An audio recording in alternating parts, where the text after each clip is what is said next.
کہ یہ کتاب جو ہے انسانوں کی خود ساختہ کتاب ہے، تو تم ایک آیت بھی اس کی طرف سے اپنی طرف سے جو لا کر دو۔ تو ظاہر سی بات ہے ان آیتوں میں اللہ تعالیٰ نے یہی کہا ہے کہ تم ایسا نہیں کر سکتے ہو۔ اب اس سے آگے ہم دیکھتے ہیں اللہ تعالیٰ کیا فرما رہے ہیں، قرآن مجید کا ہی یہاں پہ ذکر ہے، اور ہم ان کے لیے مسلسل قرآن نازل کرتے رہے تاکہ وہ نصیحت حاصل کریں جنہیں ہم نے اس سے پہلے کتاب دی تھی۔ وہ لوگ قرآن پر ایمان لاتے ہیں اور جب ان کے سامنے اس کی تلاوت کی جاتی ہے تو وہ کہتے ہیں کہ ہم اس پر ایمان لے آئے ہیں، بلا شبہ یہ ہمارے رب کی برحق کتاب ہے اور ہم تو پہلے ہی سے مسلمان تھے۔ یہی لوگ ہیں جنہیں ان کے صبر کی وجہ سے دوہرا اجر دیا جائے گا۔ اب یہ لوگ کون ہیں؟ یہ لوگ وہ ہیں جو پہلے یہودی یا پھر اس کے بعد نصرانی ہوئے، یعنی کہ پہلے حضرت موسیٰ علیہ السلام کی کتاب توریت تو انہوں نے یقین کرتے تھے، پھر حضرت موسیٰ علیہ السلام کی کتاب یعنی کہ انجیل پہ اب یقین کرتے تھے وہ لوگ۔ کچھ لوگ پہلے سے یہودی تھے، انہوں نے مطلب انجیل پہ نہیں یقین کیا، لیکن سیدھے قرآن مجید پہ انہوں نے مطلب ایمان لائے وہ۔ تو جب قرآن مجید نازل ہوا تو انہوں نے جب اس کے اپنی کتابوں میں پڑھا تھا کہ ایک نبی آئے گا، وہ صحرا میں ہوگا، اس طرح سے ہوگا، اس طرح سے ہوگا، اس طرح کتاب نازل ہوگی، اور پورا کا پورا ایک طرح سے ایک دم سمجھ میں آ جاتا تھا کہ رسول اکرم صلی اللہ علیہ وسلم کے بارے میں ہی یہ بات لکھی گئی ہے۔ تو وہ لوگ کہتے تھے کہ ہم تو پہلے سے ہی مسلمان ہیں، ظاہر سی بات ہے کہ ہم تو اس نبی کا انتظار کر رہے تھے اور آج ہم اس پہ ایمان لاتے ہیں۔ اور اس کے بارے میں آتا ہے کہ یہودیوں میں تو جو بہت سارے تھے، ویسے تو ان میں سے مین نام جو ہے عبداللہ بن سلام تھے یہودی، جو ایمان لا کے مسلمان ہو گئے تھے اور بہت ہی جو ہے بہت بڑے صحابی ہوئے۔ اس کے علاوہ سلمان فارسی کا نام سب نے سنا ہوگا، جو نصرانیوں میں سے تھے، اور وہ بھی جب انہوں نے اپنی کتاب میں رسول اکرم صلی اللہ علیہ وسلم کے بارے میں پڑھا اور پھر ان کے پاس اڑتے اڑتے یہ خبر آئی کہ عرب میں جو ایسا نبی آ گیا ہے، تو وہ پھر وہاں سے پارس سے چل کے وہاں پہ پہنچ گئے تھے اور انہوں نے ایمان لے آئے تھے۔ تو یہ ان لوگوں کے بارے میں ہے کہ یہ لوگ وہ لوگ ہیں جو پہلے جو کتابیں تھیں ان پہ بھی ایمان لائے، اور اس کے بعد جو آخری کتاب آئی اس پہ بھی وہ ایمان لائے، اور اسی لیے ان کے لیے یہی وہ لوگ ہیں جنہیں ان کے صبر کی وجہ سے دوہرا اجر دیا جائے گا۔ یعنی کیوں؟ کیونکہ انہوں نے ڈبل پہلی کتاب کو چھوڑ کے، دیکھیے کوئی بھی دین ہو، اس دین کو چھوڑ کے ایک نئے دین میں آنا کوئی اتنا آسان نہیں ہوتا، اور جبکہ وہ اس کتاب کو مانتے تھے جو آسمانی کتاب تھی، لیکن اس کے بعد جیسے ہی قرآن مجید نازل ہوا، نبی کریم صلی اللہ علیہ وسلم آئے تو انہوں نے اس کتاب کو چھوڑ کے اس شریعت کو اپنا لیا، اپنی پہلی شریعت کو چھوڑ دیا۔ تو اللہ تعالیٰ نے کہا ہے کہ ان کو دوہرا اجر ہے، کیونکہ وہ 2 بار ایمان لائے۔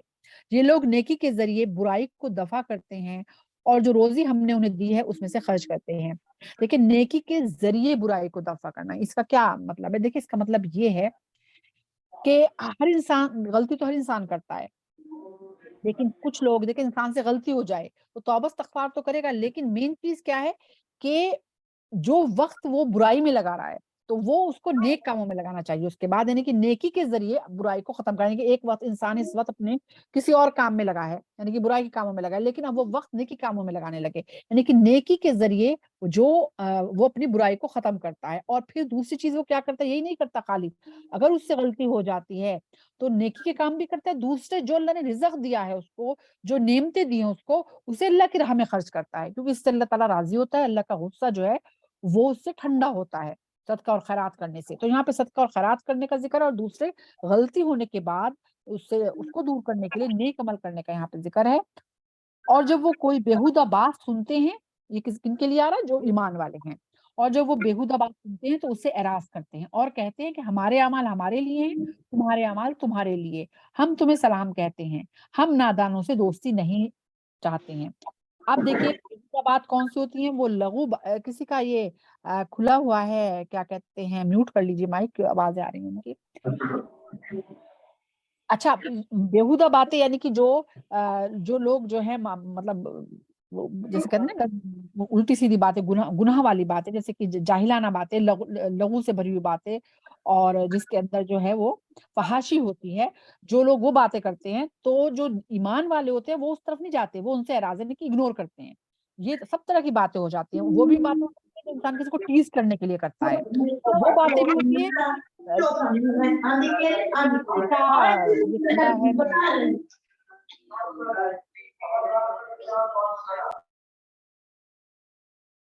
تو میری آواز آ رہی ہے؟ میں نے میوٹ کیا ہے، ان کو ایک صاحبہ کے گھر سے بہت آوازیں آ رہی تھی۔ جی میری آواز آ رہی ہے؟ اوکے، آ رہی ہوگی، خیر۔ تو جب وہ کوئی بیہودہ بات سنتے ہیں، وہ چاہے ان کو ٹیز کرنے کے لیے کی گئی ہو یا پھر بیہودہ یعنی کہ لغو قسم کی بات، جیسے فحاشی والی بات ہوتی ہے، تو وہ اسے اگنور کرتے ہیں اور ان کو خاموشی سے وہ گزر جاتے ہیں۔ کیونکہ دیکھیے جو آدمی ایسی باتیں کر رہا ہوتا ہے، چاہے ٹیز کرنے کے لیے کر رہا ہو کسی کو یا اور بات چاہے بیہودہ باتیں کر رہا ہو، تو وہ خود تو گنہگار ہوتا ہی ہے، لیکن جو لوگ سن رہے ہوتے ہیں وہ بھی اس گناہ میں شامل ہو جاتے ہیں۔ لیکن جو ایمان والے ہوتے ہیں وہ اس سے نہ وہ کرتے، اور اگر کوئی کر رہا ہوتا ہے تو ان سے بھی کہتے ہیں بھائی تمہارے اعمال تمہارے لیے، ہمارے لیے، ہمارے اعمال تو برباد نہ کرو۔ اور پھر وہ ایسے لوگوں سے دوستی بھی نہیں رکھتے جن لوگوں کا کام ہی جو ہے وہ لغو باتیں کرنا ہوتا ہے، اور بہت سے لوگوں نے تو فیشن سمجھ لیا اس طرح کی باتیں کرنا۔ آپ جسے چاہیں ہدایت نہیں دے سکتے، کتنی بڑی بات اللہ تعالیٰ نے یہاں پر کہہ دی ہے کہ دیکھیں نبی بھی کسی کو ہدایت نہیں دے سکتے، نبیوں کا کام صرف یہ ہے کہ اللہ تعالیٰ نے انہیں پیغام پہنچانے کی ذمہ داری دی ہے اور وہ پیغام پہنچاتے ہیں اور بس، اس کے علاوہ ہدایت نہیں وہ دے سکتے کسی کو۔ اللہ تعالیٰ نے صاف کہہ دیا آپ جسے چاہیں ہدایت نہیں دے سکتے، ہدایت دینا کس کا کام ہے؟ مگر اللہ جسے چاہتا ہے ہدایت دیتا ہے، یعنی کہ صرف اور صرف اللہ کی ذات ہدایت دے سکتی ہے اور کوئی بھی نہیں۔ عام طور پہ جو ہے لوگ تو بڑے پیر اولیاء کو مانتے ہیں، تو نبی کے لیے کہہ دی گئی کہ نبی بھی ہدایت نہیں دے سکتے، اور وہ ہدایت قبول کرنے والوں کو خوب جانتا ہے۔ اور مشرکین مکہ کہتے ہیں کہ اگر ہم تمہارے ساتھ دین اسلام کی پیروی کرنے لگیں گے تو ہمیں ہماری سرزمین سے اچک لیا جائے گا۔ یعنی کہ جو مشرکین تھے کہتے ہیں نا کہ وہ بہانے ان کے پاس تھے، جیسے لیم ایکسکیوز کہتے ہیں اردو میں، جیسے کہا جاتا ہے نا عذر لنگ، یعنی کہ جب وہ ایمان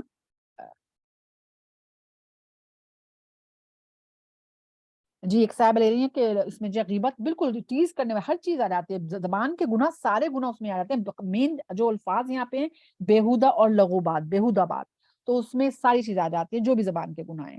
اچھا اب میں آگے یہ کہہ رہی تھی کہ یہ جو مشرکین تھے ان کو ایمان تو لانا نہیں تھا،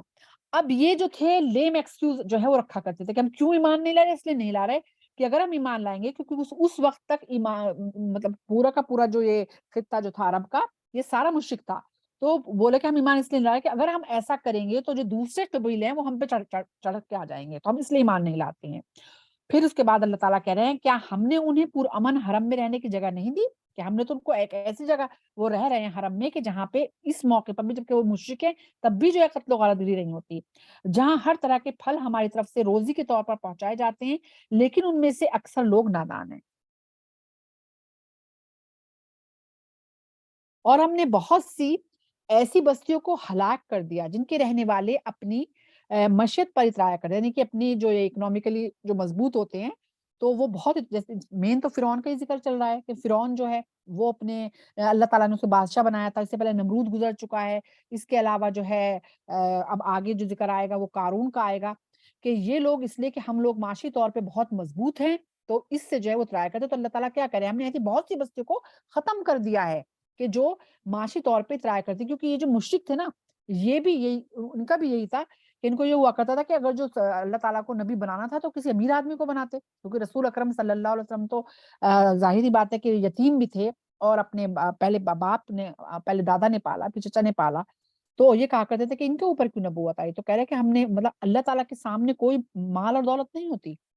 بس ان کے بعد ان کے مکانات بہت ہی کم آباد ہوئے اور ہم ہی ان کے وارث رہ گئے، یعنی کہ جو اتنے اپنے مال اور دولت پہ اتراتے تھے ہم نے ان کو ہلاک کر دیا، اب کوئی ان کا وارث بھی نہیں ہے۔ اور آپ کا رب بستیوں کو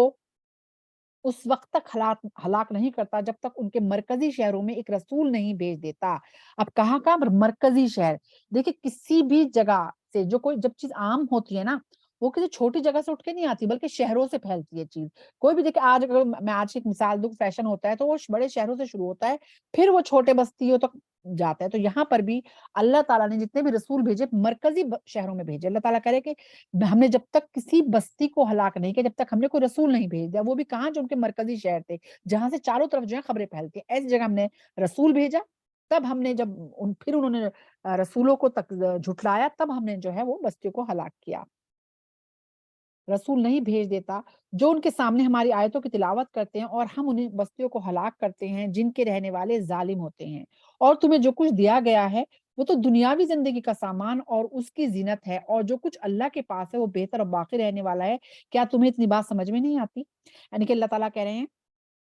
کہ جس چیز پہ آج کے دنیا کے لوگ جو ہیں اس جو مشرک تھے جس چیز پہ یہ اترایا کرتے تھے وہ دنیا کا سامان ہے. دنیا کا سامان تو چند لمحوں کا ہے. اللہ تعالیٰ نے اس دنیا کو کہا ہے میرے سامنے کچھ نہیں ہے یہ دنیا, اور اس دنیا کی زندگی کو چند لمحوں کا مانا گیا ہے, اور ہمیشہ کی زندگی جو ہے وہ اللہ کے پاس ہے, وہ بہت ہی یہاں سے بہتر ہے, اور انسان اس زندگی کے پتے اپنے آخرت کو خراب کرتا ہے. تو اللہ تعالیٰ کہہ رہے کیا اتنی بات تمہاری سمجھ میں نہیں آتی؟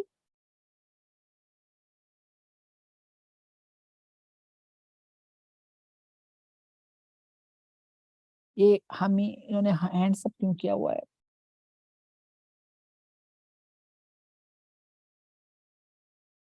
اب آگے ہم لیتے ہیں آیت نمبر 60 سے 66 تک. جس آدمی سے ہم نے ایک اچھا وعدہ کر رکھا ہے اور جو اس سے مل کر رہے گا, کیا وہ اس آدمی جیسا ہوگا جسے ہم نے دنیا کی زندگی کا ساز و سامان دیا ہے, پھر اسے قیامت کے دن جواب دہی کے لیے حاضر کیا جائے گا؟ اور جس دن اللہ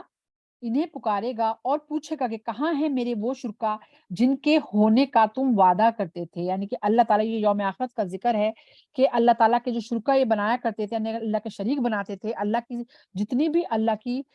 اللہ تعالیٰ کی یعنی کہ یہ مطلب مشرکوں کا تو خاص تھا, جب ان سے پوچھا جاتا تھا کہ اللہ تمہیں پیدا کرنے والا کون ہے, تو وہ کہتے تھے اللہ تعالیٰ ہے, لیکن اس کے شریک بنائے ہوئے تھے, یعنی کہ اس کی جو صفات ہے نا اس میں, یعنی کہ پیدا رب تو اللہ تو ہے جو ہمیں جس نے ہمیں پیدا کیا, لیکن اس کے بعد جو ہمیں اور نعمتیں دیتا ہے, پیدا کرنا, ہمیں رزق دینا, ہمیں صحت دینا, یہ اس کے انہوں نے الگ الگ جو ہے وہ بنا رکھے تھے, جسے کہتے ہیں دیوی دیوتا, جسے کہنا چاہیے نا, بدھ بنا رکھے تھے. تو یہاں پہ اللہ تعالیٰ یہ کہہ رہے ہیں کہ جو تمہارے شرکا تھے پکارو ان کو, اگر تم ان کا دعویٰ کرتے ہو کہ وہ ہیں, تو وہ لوگ جن پر یہ بات صادق آئے گی کہیں گے کہ ہمارے رب یہ ہیں وہ لوگ جن کو ہم نے گمراہ کیا تھا. اب جو دیکھیں جو لوگ گمراہ کرتے ہیں, ایک دو طرح کے لوگ ہوتے ہیں. دیکھیں دین میں دو طرح کے لوگ ہیں, جو پیر اولیاء ہوتے ہیں نا, دو طرح کے مانے گا. ایک تو وہ جو بہت نیک ہوئے, اس وجہ سے لوگوں نے ان کو پیر بنا لیا اور ان کی عبادت شروع کر دی, ان کی قبروں پہ جا کے سجدہ کرنے لگے, لیکن انہوں نے نہیں کہا تھا, تو ان کی کوئی پکڑ نہیں ہے. لیکن ایک وہ لوگ ہیں جو خود کہہ کے کرواتے ہیں, اور وہ کہتے ہیں ہماری تو پہنچ جو ہے پتہ نہیں کہاں سے کہاں تک ہے, ہماری بات اللہ تعالیٰ ٹال نہیں سکتا. تو ان لوگوں کے لیے وہ لوگ کیا کہیں گے کہ اللہ تعالیٰ ہم نے ان کو گمراہ کیا تھا, انہیں ہم نے اسی طرح گمراہ کیا جس طرح خود گمراہ ہوئے, یعنی کہ ہم خود بھی گمراہ ہوئے اور ہم نے اپنے جو ہمیں ماننے والے تھے ہم نے ان کو بھی گمراہ کیا. ہم تیرے سامنے ان سے برات کا اظہار کرتے ہیں. اب اللہ تعالیٰ کے سامنے وہ کہیں گے اللہ تعالیٰ اب ہم برات کا مطلب برات کا اظہار کرتے ہیں ان سے, یہ لوگ ہماری بندگی نہیں کرتے تھے. دیکھیے کیوں کہا انہوں نے کہ ہماری بندگی نہیں کرتے, اس لیے کہ دیکھیں بات تو اللہ تعالیٰ کی طرف سے بھی آئی تھی, قرآن مجید بھی آیا ہوا ہے, توریت بھی آئی, انجیل بھی آئی, تو انہوں نے ہماری بات کیوں مانی؟ یعنی کہ اگر ہم نے یعنی کہ بت پرستی سکھائی ہے, ہم نے شرک سکھایا ہے, تو انہوں نے شرک کیوں کیا؟ قرآن بھی آیا تو قرآن کی بات کیوں نہیں مانی؟ تو اس کا مطلب وہ اپنے خواہشات سے سب کچھ کر رہے تھے, ہمارے کہنے سے نہیں کر رہے تھے. اور مشرکوں سے کہا جائے گا کہ تم لوگ اپنے شریکوں کو پکارو, تو وہ انہیں پکاریں گے لیکن ان کی پکار کا کوئی جواب نہیں دیں گے, اور جب اپنی آنکھوں سے عذاب کو دیکھ لیں گے تو کہیں گے کہ اگر انہوں نے دنیا میں راہ ہدایت کو اپنایا ہوتا تو آج یہ دن نہ دیکھنا پڑتا. اب جو لوگ مشرک ہیں وہ اللہ تعالیٰ کے پاس جب ہوں گے, اور جن کو انہوں نے شریک بنایا ہوگا اللہ تعالیٰ کو, وہ بھی برات کا اظہار کر دیں گے کہ ہم نے نہیں کہا تھا, ہم نے نہیں کہا تھا. اور اگر ہم نے کہا بھی تھا تو اللہ تعالیٰ کی طرف سے بھی ہدایت آ رہی تھی, اللہ تعالیٰ کی طرف سے بھی قرآن مجید آیا تھا, اللہ تعالیٰ کی طرف سے بھی نبی آ رہے تھے, تو ان کی بات کیوں نہیں مانی؟ تو تب یہ لوگ جب اپنے سامنے جو ہے عذاب کو دیکھ لیں گے, اور جب اپنے شرکا کو پکاریں گے وہ بھی نہیں آئیں گے, تو پھر ان کا کیا حال ہوگا؟ اور جس دن اللہ تعالیٰ انہیں پکارے گا اور پوچھے گا کہ تم نے دنیا میں رسولوں کو کیا جواب دیا تھا, اس دن انہیں کوئی بات سمجھ نہیں آئے گی, اور ایسے گمسم ہوں گے کہ آپس میں بھی ایک دوسرے سے کوئی بات نہیں پوچھیں گے. یعنی کہ یہ حال ہو جائے گا جیسے کہتے ہیں نا انسان سکتے میں آ جاتا ہے, یعنی کہ جو چیز رسول کہا کرتے تھے کہ یوم آخرت میں یہ چیز ہوگی, یہ چیز سب کچھ ان کو سامنے نظر آئے گی, تو اب ان کا حال یہ ہوگا کہ ان کی زبان گنگ ہو جائے گی, وہ ایک الفاظ جو ہے وہ نکال نہیں سکیں گے اپنے منہ سے. مگر اس دنیا میں جو شخص اپنے گناہوں سے توبہ کرے گا اور ایمان لائے گا اور عمل صالح کرے گا تو امید کی جاتی ہے کہ وہ فلاح پانے والوں میں سے ہوگا. سبحان اللہ, اللہ تعالیٰ بہت محبت کرتا ہے اپنے رب سے. اب پہلے تو مشرکوں کا ذکر چل رہا تھا کہ وہ مشرک جو شریک کرتے ہیں اللہ تعالیٰ کا, اور اسی حال میں ان کی موت بھی آ جاتی ہے, اور جب اللہ کے پاس پہنچے گا تو ان کا کیا حال ہوگا. اب یہاں پہ کیا ہے, یہاں پہ اللہ تعالیٰ فرما رہے ہیں مگر اس دنیا میں جو شخص اپنے گناہوں سے توبہ کرے گا. دیکھیے رسول اکرم صلی اللہ علیہ وسلم نے بھی فرمایا ہے کہ کوئی انسان ایسا نہیں جس نے خطا نہ کی, اور انسان خطا کار ہے, لیکن بہترین خطا کار وہ ہے جو توبہ کر لے, جس نے توبہ کی وہ ایسا ہے جیسے اس نے کبھی گناہ کیا ہی نہیں ہے. سبحان اللہ سبحان اللہ. اللہ اتنی محبت کرتا ہے اور توبہ کرنے والوں کو تو اللہ تعالیٰ فوراً اس کی دعا قبول کرتا ہے. تو اسی لیے اللہ تعالیٰ کہہ رہے ہیں کہ جو شخص گناہوں سے توبہ کر لے گا اور ایمان لائے گا اور پھر عمل صالح کرے گا تو امید کی جاتی ہے کہ وہ فلاح پانے والوں میں سے ہوگا. اور آپ کا رب جو کچھ چاہتا ہے پیدا کرتا ہے اور جسے چاہتا ہے اپنی رسالت کے لیے چن لیتا ہے. ان مشرکین کو کوئی اختیار نہیں کہ وہ ہمارے شریک چنے. اللہ تمام عیوب سے پاک ہے اور مشرکوں کو یہ شرک سے بلند اور بالا ہے. اب یہاں پہ اللہ تعالیٰ کہہ رہے ہیں کیونکہ یہ جو لوگ تھے جو مشرک تھے وہ یہی کہا کرتے تھے کہ وہ جو میں نے پہلے بھی آیتوں میں گزرا ہے کہ اللہ تعالیٰ نے جو ہے نبی کریم صلی اللہ علیہ وسلم کے لیے کہتے تھے کہ ان کو کیوں چن لیا, یہ تو نہ سردار ہیں نہ امیر ہیں اور ویسے بھی وہ ہیں امی ہیں, ان کی پڑھے لکھے نہیں, انہیں کیوں چن لیا, سرداروں میں سے کیوں نہیں چنا. تو یہاں پہ اللہ تعالیٰ کہہ رہے ہیں کہ یہ اللہ کی مرضی ہے. اللہ جسے چاہتا ہے اپنی رسالت کے لیے چن لیتا ہے. اللہ کو کسی کے مشورے کی ضرورت نہیں ہے کہ اللہ ان مشرکوں سے مشورہ کر کے نبی کو چنے گا, یہ اللہ کی مرضی ہے. اب ماننا نہ ماننا جو ہے وہ ان کے بارے میں, بلکہ اس کے بارے میں یہ آتا ہے کہ وہ تھا مشرک تھا ولید بن مغیرہ, اس کے بارے میں یہ آیت نازل ہوئی کہ وہ یہی کہا کرتا تھا کہ دونوں بستیوں میں اتنے لوگ ہیں تو اللہ تعالیٰ نے ان کو اپنا نبی کیوں بنایا ہے. تو اللہ تعالیٰ یہاں پہ کہہ رہا ہے کہ یہ میرے اختیار میں ہے, میں جسے چاہوں پیغمبر بناؤں اور جسے چاہوں نہ بناؤں, اس میں کسی سے مشورہ, اللہ تعالیٰ کو کسی کے مشورے کی ضرورت نہیں ہے. اور آپ کا رب ان باتوں کو خوب جانتا ہے جنہیں ان کے سینے چھپائے ہوئے ہیں اور جنہیں وہ ظاہر کرتے ہیں, اور وہ اللہ ہے, اس کے سوا کوئی معبود نہیں ہے. ساری تعریفیں دنیا اور آخرت میں اسی کے لیے ہیں اور ہر جگہ اسی کی حکمرانی ہے اور اسی کی طرف تم سب لوٹائے جاؤ گے. یہاں پھر توحید کا جو ہے آ گیا ہے. اور دیکھیے آپ قرآن مجید میں جو آپ شروع سے پڑھ رہے ہیں تو آپ یہ دیکھ رہے ہوں گے کہ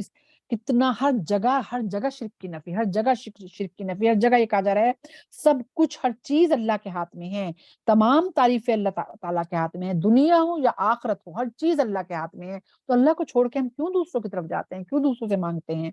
اسی لیے سورہ ہم پڑھتے ہیں نا, میں ابھی سورہ اخلاص کو کہتے ہیں نا کہ تہائی قرآن کیوں کہا گیا ہے, وہ اللہ کی پہچان ہے کہ اللہ ایک ہے, نہ کسی نے اسے پیدا کیا نہ اس نے کسی کو پیدا کیا ہے, اس کے جیسا کوئی نہیں ہے. تو یہ توحید کے بارے میں بتاتی ہے. تو تہائی قرآن کے برابر اس لیے کیا گیا کہ ہمارا تہائی قرآن جو ہے نا وہ توحید پہ ہے, چاہے وہ انبیاء علیہ السلام کے قصے سنائے جا رہے ہوں یا اور چیزیں ہوں, سب بار بار یہی کہا جا رہا ہے کہ شرک نہیں کرنا, شرک نہیں کرنا, شرک نہیں کرنا. اور یہ چیز ہمیں اپنے بچوں کو کہتے ہیں نا گھول کے پلا دینی چاہیے کہ کچھ بھی ہو جائے ہمیں اللہ کے ساتھ کسی کو شریک نہیں بنانا. پھر آگے ہے کہ اے میرے نبی آپ مشرکین سے پوچھئے تمہارا کیا خیال ہے, اگر اللہ قیامت تک کے لیے تم پر رات کو مسلط کر دے تو اللہ کے سوا کون تمہارے لیے روشنی لے آئے گا, کیا تم سنتے نہیں ہو. یعنی کہ اللہ تعالیٰ کی نعمت ہے دن کی روشنی جو ہے. آپ دیکھیے سورج صرف یہ نہیں روشنی کرتا ہے, سورج کی گرمی سے ہی بادل بنتے ہیں اور اس کے بعد ان سے بارش ہوتی ہے. ٹھیک ہے, یعنی کہ پانی جو ہوتا ہے پینے کا میٹھا پانی, اور زمین جو سیراب ہوتی ہے بارش کے ذریعے, وہ بھی سورج کا کمال ہے. اس کے علاوہ دنیا میں جتنے بھی پوری دنیا میں جو ہمیں ہریالی اور نباتات اور یہ پھل اور فروٹ اور یہ کیا کہتے ہیں میوے, یہ سارے جو ہمیں نظر آ رہے ہیں یہ سارے کے سارے سورج کی ہی وجہ سے ہیں. سورج سے پانی, سورج سے جو بھاپ بن کے پانی اوپر جاتا ہے بارش ہوتی ہے, اور اس کے علاوہ جو سورج کی روشنی ہے یہ غذا ہے, جو یہ پلانٹس ہیں نا ان کی غذا ہوتی ہے. تو اللہ تعالیٰ یہاں یہ کہا جا رہا ہے کہ اگر اللہ تعالیٰ دن ہی ختم کر دے, رات ہی رات ہو جائے, تو کون ہے دنیا میں, کوئی ہے ایسی طاقت جو سورج کو نکال کے لائے, کوئی نہیں کر سکتا. یہ اللہ کی بہت بڑی رحمت ہے کہ اللہ نے ہمارے لیے سورج بنایا ہے. آپ مشرکین سے پوچھئے کہ تمہارا کیا خیال ہے کہ اگر اللہ تعالیٰ قیامت تک کے لیے تم پر دن کو مسلط کر دے تو اللہ کے سوا کون تمہارے لیے رات کو لے آئے گا جس میں تم آرام کرتے ہو, کیا تم دیکھتے نہیں ہو. پھر اللہ تعالیٰ دوبارہ کہہ رہا ہے کہ اگر دن ہی دن رہے تو انسان کے لیے جو سکون کا ذریعہ رات کو بنایا ہے, تو پھر کون ہے جو ہے رات کو لائے گا, یعنی کون سورج کو جو ہے, ظاہر سی بات ہے پورا ایک گول دائرے میں گھوم رہے ہیں سارے کے سارے سیارے جو ہیں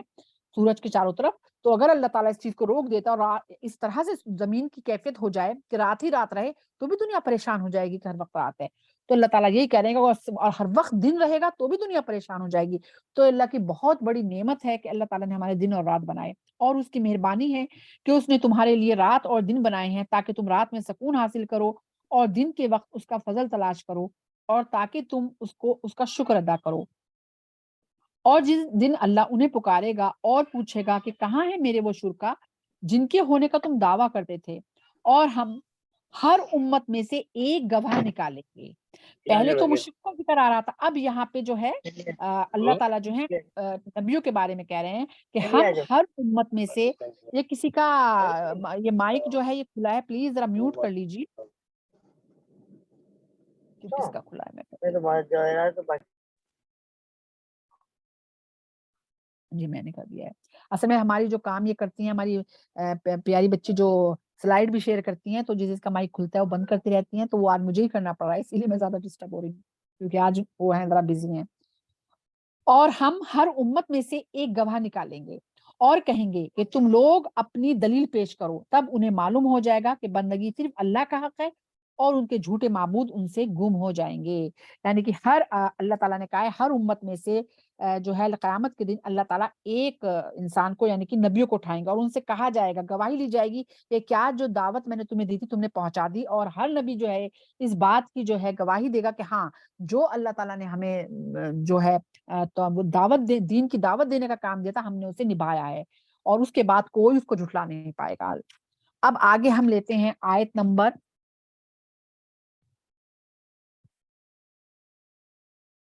7. یہ ہم نے لیا ہے 75 تک.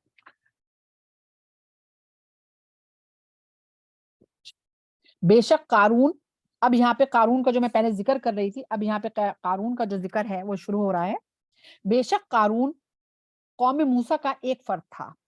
قارون جو تھا وہ کہا جاتا ہے کہ وہ بنی اسرائیل میں سے تھا، وہ فرعونیوں میں سے نہیں تھا. اور کہا جاتا ہے کہ حضرت موسیٰ علیہ السلام کا جو ہے یہ چچیرا بھائی تھا یا پھر چچا تھا، واللہ اعلم بالصواب. لیکن اس کے اللہ نے اسے دولت سے اتنا نوازا تھا کیونکہ بنی اسرائیل تو پورا کا پورا آپ پیچھے پڑتے آ رہے ہیں کہ بالکل غلاموں سے بھی بدتر ان کی حیثیت تھی. لیکن اللہ تعالیٰ نے قارون جو تھا اس کو بہت زیادہ نوازا تھا. بنی اسرائیل تھا لیکن بہت دولت سے نوازا تھا، انتہا سے زیادہ. تو وہ اپنے آپ کو اسے تکبر میں مبتلا ہو گیا اور وہ بنی اسرائیلیوں کو اپنے سامنے کچھ نہیں سمجھتا جبکہ اسی کی قوم سے تھا اور فرعونیوں میں کے ساتھ رہتا تھا اور اپنے آپ کو فرعون کی طرح ہی سمجھتا تھا. تو اسی کا یہاں پہ ذکر شروع ہو رہا ہے. بے شک قارون قوم موسیٰ کا ایک فرد تھا، پھر وہ ان کے خلاف سرکشی کر بیٹھا اور ہم نے اسے اتنے خزانے دیے تھے کہ طاقتور لوگوں کی ایک جماعت اس کی کنجیاں بمشکل اٹھا پاتی تھی. یعنی کہ اس کے خزانوں کی جو چابیاں تھی نا وہ اتنی زیادہ تھی، اتنی بھاری تھی کہ ایک پوری کی پوری جماعت اس کو اٹھاتی تھی لوگوں کی. کہا جاتا ہے کئی اونٹوں کے اوپر اس کی کنجیاں لا دی جاتی تھی. تو سوچئے کہ اس کا خزانہ کتنا ہوگا. اللہ نے اتنا خزانہ اسے دیا تھا. جب اس سے اس کی قوم نے کہا کہ تکبر نہ کرو، بے شک اللہ تکبر کرنے والوں کو پسند نہیں کرتا. تو وہ بہت زیادہ اس کی وجہ سے اس دولت نے تو بہتوں کو برباد کیا. آج کی دنیا میں بھی آپ دیکھ لیجیے کہ دولت مند لوگ اپنے آپ کو کیا سے کیا سمجھتے ہیں، نعوذ باللہ کہ اپنے آپ کو بالکل واقعی رب سمجھنے لگتے ہیں کہ ہم جو چاہے وہ کر سکتے ہیں. تو اس زمانے میں بھی یہی تھا. تو قارون کے اندر تکبر آ گیا تھا اور وہ اپنے آپ سامنے کسی کو کچھ نہیں سمجھتا تھا. اور اللہ نے تمہیں جو دولت دی ہے اس کے ذریعے آخرت کا گھر حاصل کرو اور دنیا میں سے اپنا حصہ مت بھولو. اب یہاں پہ جو ان کی قوم کے لوگ تھے بنی اسرائیلی، وہ ان سے یہی کہتے تھے کہ جو تمہیں اللہ نے دولت دی اس پہ تکبر نہ کرو بلکہ اس دولت کے ذریعے آخرت کا گھر خریدو. ظاہر سی بات ہے جتنی دولت ہوگی، جتنے اللہ کے راہ میں خرچ کریں گے اتنا ہی بہترین گھر آخرت میں ملے گا. جس طرح اللہ نے تم پر احسان کیا ہے تم بھی احسان کرو. لیکن وہ کیا کہا کرتا تھا، وہ کہتا تھا کہ یہ میں نے دولت خود اپنے آپ بنائی ہے تو میں کیوں جو ہے وہ لوگوں کو دوں. اور زمین میں فساد نہ چاہو، بے شک اللہ فساد کرنے والوں کو پسند نہیں کرتا ہے. اس نے کہا کہ یہ مال اور جائیداد مجھے اپنے علم اور صلاحیت کے ذریعے ملی ہے. یعنی کہ وہ کیا کہتا ہے، اور آج بھی بہت سے لوگوں کو جو اللہ تعالیٰ نے اگر نعمتیں دی ہیں، مال دیا ہے، دولت دی ہے، علم دیا ہے، حسن و جمال دیا ہے یا اچھے خاندان میں پیدا کیا ہے، تو انسان یہ سوچتا ہے کہ یہ سب چیزیں میں نے خود کمائی ہیں. بہت سے لوگوں کو آپ نے سنا ہوگا نا، کہتے ہیں سیلف میڈ ہیں، ہم نے خود اپنے آپ سب کچھ کیا ہے، ہم نے خود پڑھ لکھ کے بنے. ارے بھائی، یا بزنس مین ہوتے ہیں بڑے بڑے کہ ہم نے تو یہاں سے شروع کیا تھا اور ہم نے خود اپنی محنت سے ہم بنے ہیں، ہم خود بنے. خود کوئی نہیں بنتا. دیکھیے ہر بزنس مین محنت کرتا ہے لیکن یہ اللہ کی مرضی ہے، اللہ کسی کو نوازتا ہے کسی کو نہیں نوازتا. ایسی ہر آدمی جو علم حاصل کرنے جاتے ہیں، جو اسٹوڈنٹ ہیں یا دین کا علم حاصل کرتے ہیں، ہر کوئی محنت کرتا ہے لیکن کسی کو اللہ تعالیٰ بہت نوازتا ہے اور کسی کو نہیں نوازتا ہے. تو یہ اللہ کے ہاتھ میں ہے. تو اس کو بھی یہی تکبر تھا. وہ کہتا تھا یہ سب کچھ میں نے خود حاصل کیا ہے. کیا اسے یہ بات معلوم نہیں تھی کہ اللہ نے اس سے پہلے بہت سی ایسی قوموں کو ہلاک کر دیا جو اس سے زیادہ طاقتور اور زیادہ مال و جائیداد والی تھی، اور مجرموں سے ان کے گناہوں کے بارے میں نہیں پوچھا جائے گا۔ اب یہاں پہ کیوں کہا گیا نہیں پوچھا جائے گا؟ کہ یہاں پہ اللہ تعالیٰ کہہ رہے ہیں کہ ہم نے تو اس سے پہلے قوم عاد، قوم سمود اور کتنی قوموں کو جو ہے ختم کیا ہے، تو کس بنا پہ جو ہے یہ طاقت کرے؟ ایک لمحہ لگتا ہے اللہ کو ختم کرنے میں، کن اور فیکون اور بس۔ اور پھر اللہ تعالیٰ کہہ رہے ہیں کہ وہاں پہ کوئی مشورہ نہیں کیا جائے گا گناہ گاروں سے کہ تمہیں کیا سزا دی جائے، ان سے نہیں پوچھا جائے گا، ان کے گناہوں کی سزا اللہ تعالیٰ جو ہے لمحے میں دے دے گا۔ بس وہ لوگ بس وہ ایک دن اپنی قوم کے سامنے اپنے پورے یعنی کہ جو اس کے پاس وہ تھی نا کیا کہتے ہیں، پورے کا پورا کا مال و دولت جو تھی اس کے ساتھ نکلا، تو جو لوگ دنیاوی زندگی کے مطلب خواہش مند تھے، انہوں نے کہا کہ اے کاش ہمارے پاس بھی ویسی ہی جائیداد ہوتی جیسے قارون کو دی گئی ہے۔ یعنی کہ بہت سے لوگوں کے اندر دکھاوے کا شوق ہوتا ہے نا، یہ کہتے ہیں نا کہ اپنا اپنا جو اللہ تعالیٰ نے دیا ہے اس کی قدر وہ کہتے ہیں شو آف کرنا، شو آف کرتے ہیں کہ ارے ہمارے پاس تو ایسی گاڑی ہے اور ہم تو اپنی گاڑیوں بدل دیتے ہیں۔ آج کے زمانے کی بات کر رہی ہوں، ہمارے پاس تو یہ آج بھی ایسے لوگ ہیں۔ تو اسی طرح سے قارون کے نے بھی یہی کیا کہ اس نے اپنا پورے کی پورے جو اس کی مال دولت تھی اس کی باقاعدہ ایک نمائش لگائی کہ لوگ دیکھیں آ کے کہ میں کتنا دولت مند ہوں، اور وہ یہ نہیں کہتا تھا کہ میرے رب نے مجھے نوازا ہے، میں نے کتنا کمایا ہے، اس کا یہ کہنا تھا۔ ٹھیک ہے، تو لوگ جب جو دنیا کو چاہنے والے تھے وہ اس کی دولت دیکھ کے ان کی آنکھیں پھٹی کی پھٹی رہ گئی، وہ کہنے لگے کہ کتنی قسمت والا ہے، اللہ نے اسے کتنا نوازا ہے۔ اور آج بھی دیکھیے، بلکہ میں کہتی ہوں جو لوگ بہت شو آف کرتے ہیں نا، بہت زیادہ وہ اپنے لیے حاصل اکٹھے کرتے ہیں۔ جب انسان بتائے مجھے یہ ہے، میرے پاس یہ ہے، میرے پاس یہ ہے، میں تو یہ چاہوں تو یہ کر دوں، اور میری اولاد اتنی کامیاب، جب بہت زیادہ لوگوں کے سامنے ذکر کرو جن کے پاس وہ آسائشیں نہیں ہیں، تو انسان فالتو میں اپنے لیے ایک حسد پیدا کرتے ہیں، کیونکہ دوسروں کے اندر بھی حسد پیدا ہوتی ہے اس سے۔ تو اسی لیے نعمتوں کا بہت زیادہ بڑھ چڑھ کے جو ہے نا انسان کو دکھاوا نہیں کرنا چاہیے۔ اور جو لوگ علم والے تھے انہوں نے کہا، اب یہ تو بے علم والے جو دنیا کی چاہت رکھتے تھے انہوں نے تو کہا کہ اللہ نے کیسا نوازا ہے، کاش کہ اللہ تعالیٰ ہمیں بھی اتنا نوازتے۔ لیکن جو علم والے تھے انہوں نے کہا کہ تمہارے حال پر افسوس ہے، اللہ کا ثواب زیادہ بہتر ہے اس شخص کے لیے جو ایمان لائے اور عمل صالح کرے۔ یعنی کہ یہ جو دنیا کی دولت ہے نا، کچھ نہیں ہے، ایمان سے بڑھ کے کوئی دولت نہیں ہے، سب سے بڑی دولت ایمان کی ہے۔ تو وہ یہی کہہ رہے ہیں، نوکر افسوس ہے ان لوگوں کے عقل پہ کہ اس مال و دولت کو بڑا سمجھ رہے ہیں، اور یہ چیز صرف صبر کرنے والوں کو ہی حاصل ہوتی ہے۔ یعنی کہ مال و دولت کی کسی کو دیکھے اور انسان اس کی چاہت نہ کرے، یہ بہت صبر کا کام ہے۔ بہت دوسروں کی چیزیں دیکھ کے انسان کے اندر خواہش تو پیدا ہوتی ہے کہ ہمارے پاس بھی ہوتا کاش، جبکہ کیا کہا گیا ہے کہ دنیا میں اپنے سے نیچے لوگوں کو دیکھو، اوپر والوں کو نہ دیکھو، اور دین میں اپنے سے اوپر والوں کو دیکھو کہ وہ کتنا زیادہ تقویٰ کرنے والا ہے، اللہ کے کتنا نزدیک ہے، کتنا اچھے اخلاق کا آدمی ہے، کتنی عبادت کرنے والا ہے، کتنا عبادت گزار ہے یہ۔ اور دنیا میں اپنے سے نیچے والے لوگ، لیکن ہم الٹا کرتے ہیں۔ ہم کیا کرتے ہیں؟ دنیا میں تو ہمیشہ اوپر والوں کو دیکھتے رہتے ہیں، اس کے پاس کتنا ہے، اس کا گھر کیسا ہے، وہ کتنا امیر ہے، کتنی مال ہے، کتنی دولت ہے، کیسا ہے، کتنا اللہ نے عہدہ دیا ہے، اور دین میں اپنے سے نیچے والوں کو چلو کم سے کم نماز تو پڑھتے ہیں ہم، جبکہ یہ چیز غلط ہے۔ تو یہاں پر بھی یہ کہا جائے صبر کا کام ہے، لیکن جو عقل والے ہیں وہ لوگ جو ہیں صبر کرتے ہیں، وہ دنیا کی چیزیں دیکھ کے ان پہ لالچ نہیں کرتے۔ بس ہم نے اسے اور اس کے گھر والوں کو زمین میں دھسا دیا۔ قارون کو کیا کیا کہ اس کو بالکل زمین میں جو ہے اللہ تعالیٰ نے دھسا دیا۔ اس کے بارے میں نبی کریم صلی اللہ علیہ وسلم نے بھی فرمایا ہے کہ ایک آدمی تکبر کی وجہ سے اپنی چادر زمین پر گھسیٹ رہا تھا۔ یعنی کہ جو ایک قارون تھا، اس وقت لوگ اونچے وہ پہنا کرتے تھے، جیسے کہ آج بھی جو ہے مسلمانوں کے لیے نا کہ یہ اپنے ٹخنے کھلے رہنے چاہیے، اس وقت بھی یہی تھا۔ لیکن وہ تکبر میں، ایک ہوتا ہے کہ ویسے ہی کسی کے نیچے ہو گئے، وہ تکبر میں زمین پہ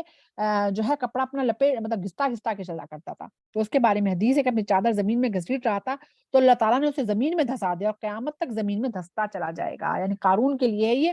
کہ وہ قیامت تک زمین میں دھستا رہے گا۔ اللہ تعالیٰ یہی کہہ رہے ہیں کہ ہم نے زمین میں اسے دھسا دیا، اور اس کی کوئی ایسی جماعت نہیں تھی جو اللہ کے مقابلے میں اس کی مدد کرتی۔ یعنی کہ جو وہ مال و دولت کی بنا پہ اس نے بہت سے چیرے چمٹے بنائے ہوئے تھے، کوئی اس کی مدد نہیں کر سکا اللہ کے مقابلے میں، اور نہ وہ آپ اپنی مدد کر سکا۔ یعنی کہ جو دولت کمائی تھی وہ دولت اسے بچا نہیں سکی، جب اللہ کا عذاب اس کے اوپر آیا تو جو اس نے وہ تکبر کرتا تھا اور جو غرور کرتا تھا، اس کی بنا پہ اللہ نے اسے دھسایا تھا۔ یعنی کہ غرور بہت بری چیز ہے، بہت ہی بری چیز ہے۔ اللہ تعالیٰ نے کہا میری چادر ہے، اور جس نے تکبر کیا اس نے میری چادر کو کھینچا، تو وہ تکبر کی بنا پہ اللہ نے اسے زمین میں دھسا دیا، کوئی چیز اس کی مدد نہیں کر سکی۔ اور جن لوگوں نے